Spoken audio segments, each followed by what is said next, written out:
ఇక నగరంలోని KPHP division పరిధిలోని ఉమెన్స్ అండ్ చిల్డ్రన్స్ పార్క్ వద్ద ప్రాజెక్టు ఆఫీసర్ ఇందర్సేన ఆధ్వర్యంలో జీవీపీ ఎలిమినేషన్లో భాగంగా చాయ్ ఫర్ సఫాయి ప్రోగ్రాం నిర్వహించారు.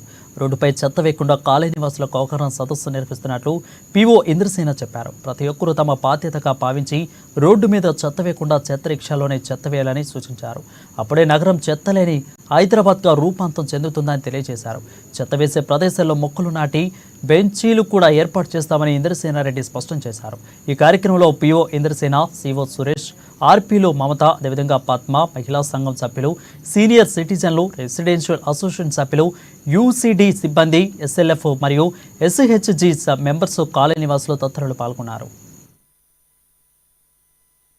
అందరికీ నమస్కారం.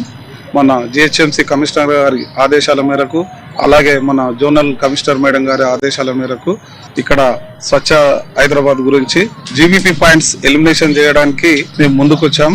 అలాగే ఇక్కడ రోడ్ల పైన చెత్త వేయొద్దని పబ్లిక్ లో అవేర్నెస్ చేస్తూ ఇక్కడ మా జెడ్సీ మేడం గారి ఆదేశాల మేరకు, సూచన మేరకు కూడా ఇక్కడ అన్ని చాయ్ పే చర్చా ప్రోగ్రాం పెట్టి రెసిడెన్షియల్ వెల్ఫేర్ అసోసియేషన్ సభ్యులను అందరినీ ఇక్కడ పిలిచి ఈ మీటింగ్ లాగా చిన్న చాయ్ పే చర్చా ప్రోగ్రాం అరేంజ్ చేయడం జరిగింది. కాబట్టి ప్రతి పౌరుడు తెలుసుకోవాలి, తన బాధ్యతలు తెలుసుకున్నప్పుడే ఇవి పూర్తిగా మన చెత్తలేని హైదరాబాద్గా రూపాంతరం చెందుతుంది. కాబట్టి ఎవరు ఎక్కడ రోడ్ల మీద చెత్త వేయద్దు. ప్రతి పౌరుడు మన జిహెచ్ఎంసీ నుంచి శాట్ ఆటోలను పెట్టడం జరిగింది.